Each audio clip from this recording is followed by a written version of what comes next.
Bismillahirrahmanirrahim. Assalamu alaikum. Welcome to our today lecture. Our today lecture is based on the law of demand. I know that many of you are thinking that it is the very basic of economics lecture, and it is the lecture or topic for the first year or the second year class students.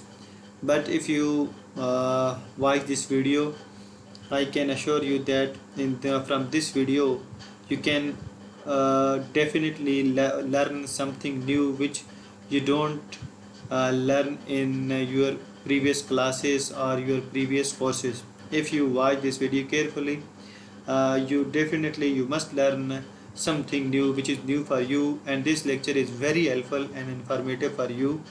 So let's start with the law of demand. So what is law of demand? Other thing remaining constant, when price of good increases, its demand decreases, and vice versa. So what does it mean? When price of computer increases, their demand decreases, and when their price decreases, their demand increases. So it is the functional form. QD, quantity demand, is a function of price, and they have negative relationship, so I write it here negative. When price increases, demand decreases. When price decreases, demand increases. So they have negative relationship, so as the demand curve will be negative slope. And what does mean by other thing remaining constant? Other thing remaining constant means ceteris paribus. Okay, when income, fashion, taste, weather, all these things are constant, and then price increases, so it will decrease the demand for anything. Okay, so in economics, to make a law correct or right, we always take some assumption, some kind of restriction, and it is the basic difference between the social sciences and the other sciences like physics, chemistry, and biology. In these sciences, we do not make assumptions. So as let's talk about the gravity law. When everybody in the world sitting at home, when he left an apple or any kind of solid thing like mobile from his hand, it is definitely sure that it will go down to the earth. Okay, we have not make any assumption about it. Everyone in the world, when he do this experiment, the earth will attract everything to it.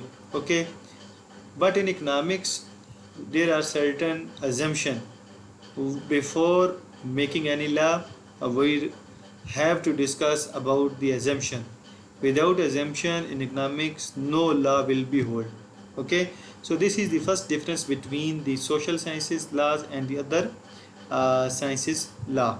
Okay, it is the basic demand table, which consists of price and quantity demand.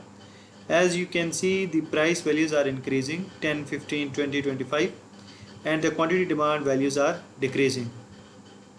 Here on y-axis I have taken the price values, and on x-axis I have taken the quantity demand values. Okay, when price is 10, the quantity demand is 40. Here is 10 and here is 40. So we draw the first point here. When price is 15, the demand is 35. So 15 and 35, we draw the second point here. When price is 20, quantity demand is 20. When price is 25, demand is 17. So when we join these points, it will give us demand curve. Okay, and it is negative slope.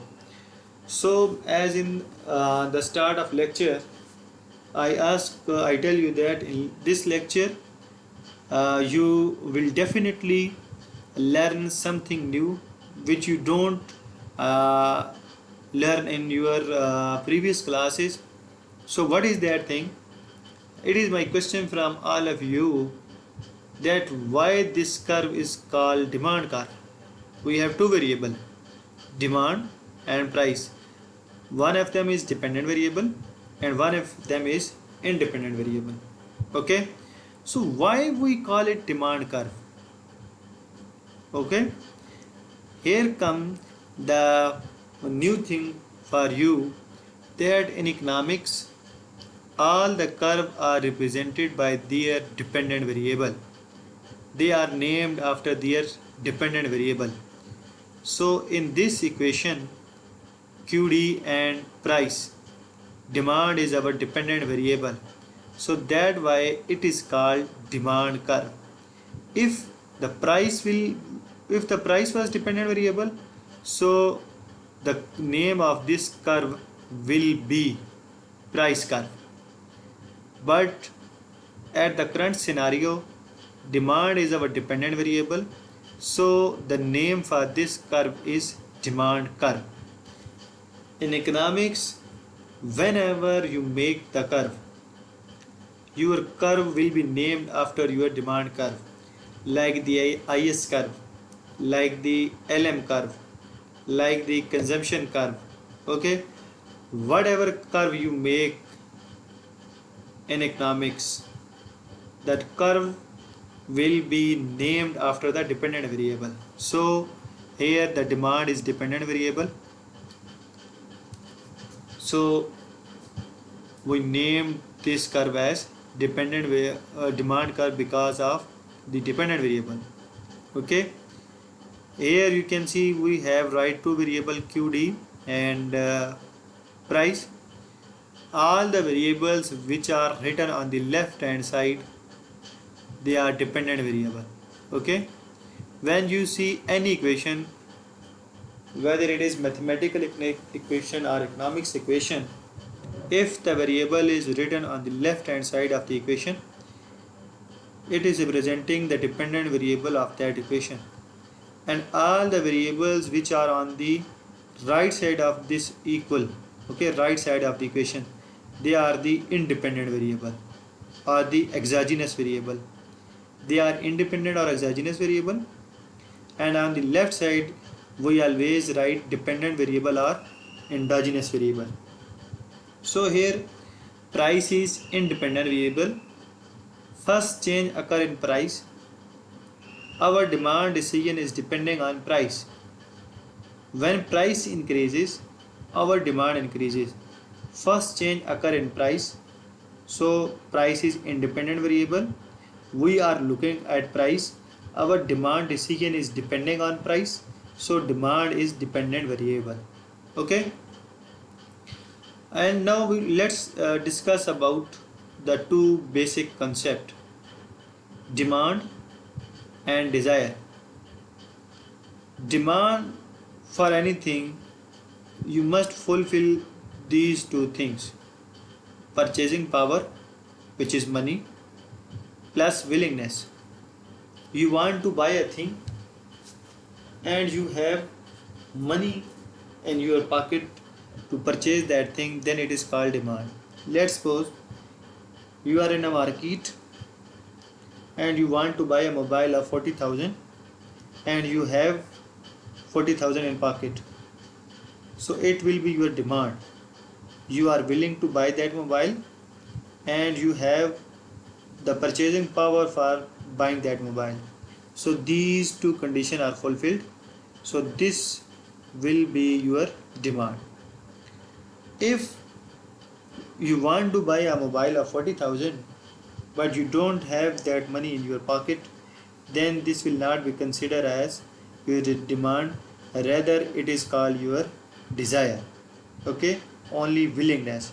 You don't have the purchasing power, you don't have the money to buy that thing, so it is called desire. Okay, this thing will also be new for you, a new concept for you. A shifting factors of demand, all the variables other than price will shift the demand curve. Okay, what are these variables? Like fashion, taste, weather, population, income. Whenever the change occur in these variables, they will shift your demand curve. And what is the new concept? If someone makes a graph of economics like investment or saving curve, LM curve, aggregate demand curve, aggregate supply curve, labor demand curve, and labor supply curve, and they ask from you that which variable shift that curve. Okay, so you can tell them easily. As you know that independent variable are written on the y-axis and dependent variable are written on the x-axis. So every variable which is not written on the axis, they will always shift your demand curve.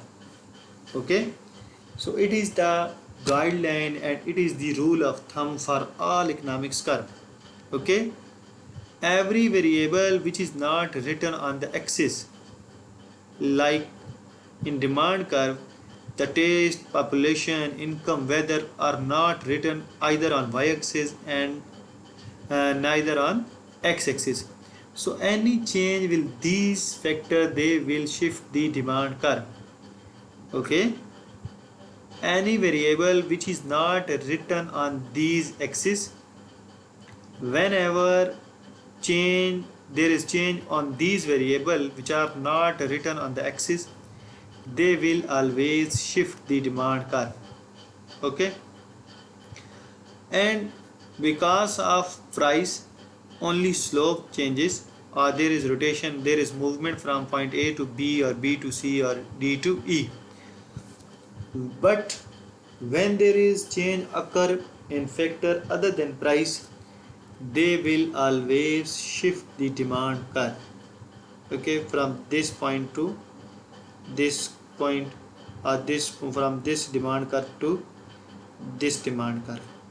Okay, and there is one another important thing about the demand topic, that is what is the difference between quantity demand and demand. Okay, so from this point to this point, these all values are showing demand, the total demand. And what is meant by quantity demand? Quantity demand is a specific or a single point that a consumer is willing to buy anything at a specific price. Okay, for example, we take this point. At this point the price is 17 and the demand is 25. So at this point 17 against that this price 25, this is the quantity demand, and the whole curve is representing the demand curve. When we are talking about quantity demand, then there will be movement along the curve, and when we are talking about the demand, then there will be shifting of the curve. So in this lecture I told you the two main and major concept of the economics. And what are these? In economics, every curve is named after the dependent variable. As in this lecture we have talked about the demand curve, and the demand is our dependent variable, so this curve will be named after a dependent variable which is demand, so we call it as demand curve. This is the first major concept which is right for the all economics curve. And what is the second rule of thumb? The second rule of thumb and the second major concept which we discussed in our today lecture is that any variable which is not present on the axis of any curve, okay, whenever change occur on those variables which are not mentioned on the curve, they will always shift the demand curve. Okay, for example, someone asked me, okay, what will be the effect of population on the demand curve? So population is not written on either y-axis neither x-axis, so I can tell by rule that increase or decrease in population will shift the demand curve. If population increases, demand curve will shift outward. If population decreases, demand curve will shift inward.